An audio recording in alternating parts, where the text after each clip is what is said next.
Welcome to another episode of the Chicks on the Right podcast. Today we have our friend and sponsor of the show, Zach Abraham from Bulwark Capital Management, to talk with us about some recent ideas that Trump and his administration have had that people are kind of scratching their heads about. So one of those things is a 50-year mortgage plan, which is a lot of years. And the other is this idea of $2,000 stimulus checks for people that are considered low income. I don't even remember what the cutoff is. I think it may be $100,000 or less per year or something like that. And so what are we doing? Like, I feel like these sound like very liberal, doing, Zach? Biden-y kinds of things. Right. Yeah. So great question. I'm going to answer it in kind of two parts. We'll address the merits of each one of those things individually, but then also look at what I think the real message that we should be taking from that is. So I am not at all surprised that these ideas have been pushed forward. I think that eventually these ideas would have been pushed forward by anybody. As a matter of fact, I would guarantee you there are people in the Biden administration who, the minute somebody out of Trump's camp said 50-year mortgage, whether it was Trump or somebody else, they probably thought to themselves, God dang it, we should have done that. And the reason why is, I don't think I ever envisioned a 50-year mortgage. Personally, like thought, oh, that's coming. Had you to asked me that 2 years ago, I'd have been like, oh yeah, we'll see a 50-year mortgage, and we'll probably end up seeing a 100-year option at some point. Oh my gosh. But and here's my point. Is that this is where we're at, meaning I think it would have happened. And when I say think, I'm trying to be humble. I mean, I know that a 50-year mortgage would have gotten rolled out eventually regardless of who was in office. And the reason why is something that we've been talking about for a long time, and people need to pay attention. You know that old adage, when somebody tells you who they are, believe them, right? Mm-hmm. Well, the market's telling you how things work now. And it's been telling you that for 15 years. Believe it.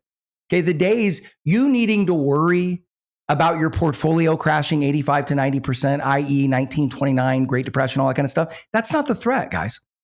The best performing stock market in the world over the last 10 years, you know what it is? Zimbabwe. Okay? Their stock market's averaged about 900% a year.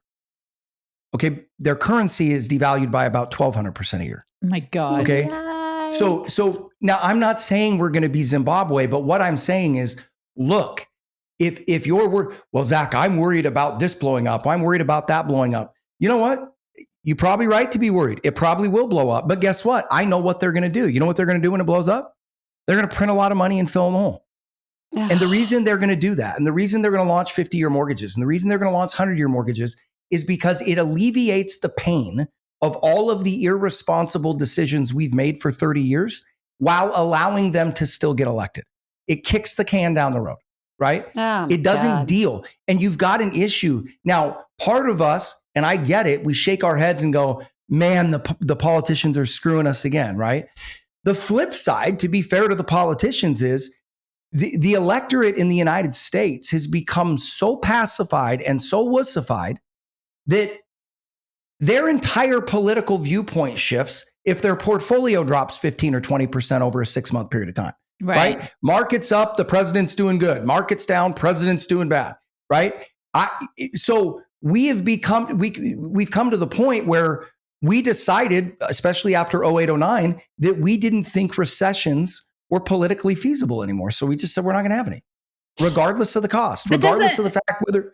Doesn't that can eventually get kicked so far down the road, though, that like somebody's got to catch it? You know what I mean? It's going to disintegrate. Yeah, right. And so the point in saying this, I was thinking about a lot about this weekend. And when you look back through history, and I'm a huge believer in studying history because it's going to tell you what comes next, right? Because people don't change, right? Nope.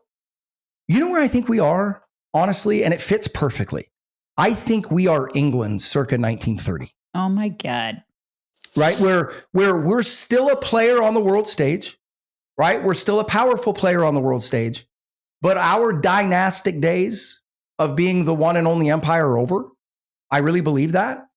not the way we have been for the last 50 or 60 years, and that we are going down the path of not mattering as much anymore because of these decisions that we're making.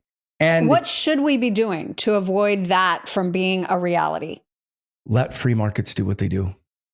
And it's not fun, right? Like, here's the great irony. We all sit here and agree that we live in the greatest country on earth, right? Greatest opportunity. We all agree on that. And yet none of us want to do any of the things that got us here. Nah, we don't like the free markets because we don't like it when the outcome isn't what we like. Right. Well, the free markets are what got you here, right? The price you pay is recessions. The price you pay is temporarily high unemployment. And it's a bummer. Well, it's frustrating when the conservatives don't let it happen because we're supposed to be about the free market. That's what really irritates me. Yeah. Yeah. And this is why I always say that I was radicalized in 0809. And the reason I say that is because what you saw was the beginning of, we don't like the outcome of free markets. So we're going to print a bunch of fun tickets, i.e. money, and we're going to fill them in the hole, and we're going to make reality what we want. And every boy and girl gets a candy cane and a pony ride. Right.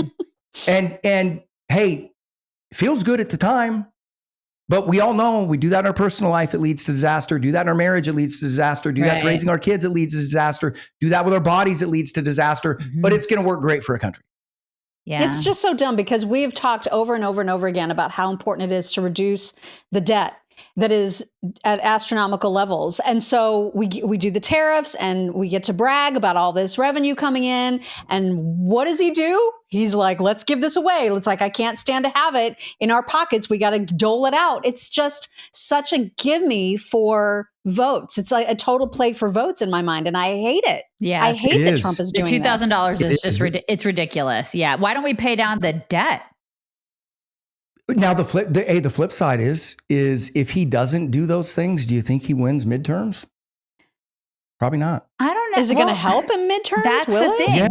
Yeah, Well, yeah. The 2000? The one thing that's still, who just got elected in New York? The one thing that still works in American politics is offering to give people stuff. That still really works. Gross. I mean, Right? It is gross. It's pathetic, but that's what we've been reduced to. Yeah. And like I said, that's why you're going to see a 50-year mortgage at some point. You're going to see a 100-year mortgage at some point. Why? Because we're all about anesthesia. We don't treat any causes. We just treat symptoms. And also the other thing, and this is the point that I was trying to make, is they are dealing with it. That's the thing that I don't think people realize.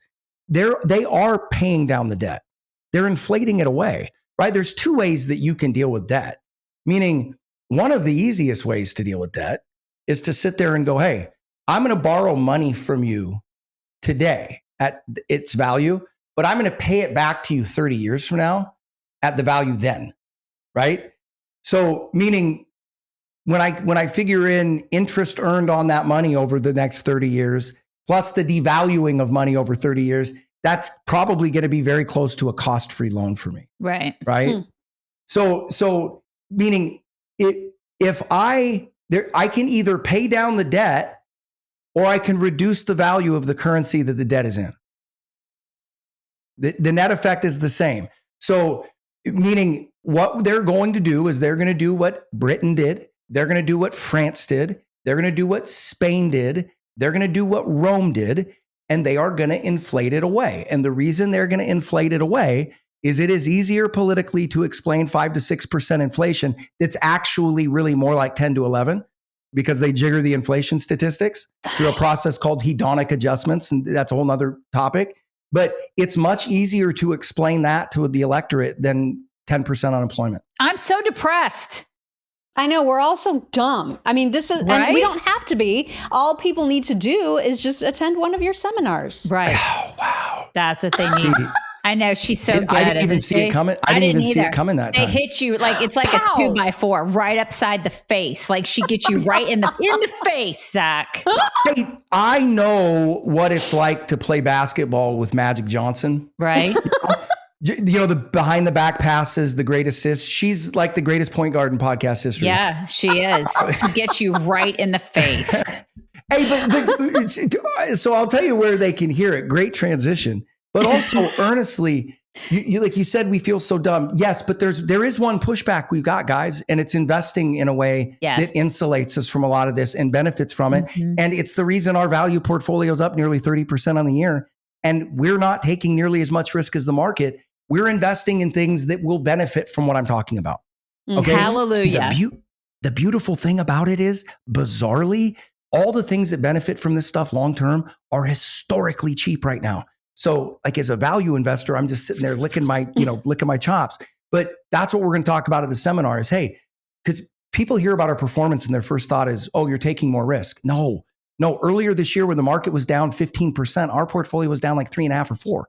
Okay. Mm-hmm. And we're outperforming to the upside. So we're going to explain how we do that, our risk management process, what makes us different, what being active managers really means, that you've got a team of people looking over your money 24 hours a day. We're not just throwing you in funds and talking to you once a quarter, right? You actually have money managers. So just explaining who we are, how we do what we do. And you can sign up for that. It's free of charge. It doesn't put you into a queue where we're calling you every weekend. Go to bulwarkcapitalmanagement.com and sign up and you'll get a flyer. If you're interested, we'll hook you up with me or one of our other advisors. If not, hopefully you'll leave more educated.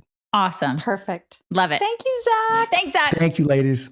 Investment advisory services offered through Trek Financial LLC, an SEC-registered investment advisor. The opinions expressed in this program are for general informational purposes only and are not intended to provide specific advice or recommendations for any individual or on any specific security. Any references to performance of securities are thought to be materially accurate, and actual performance may differ. Investments involve risk and are not guaranteed. Past performance doesn't guarantee future results. Trek 24308.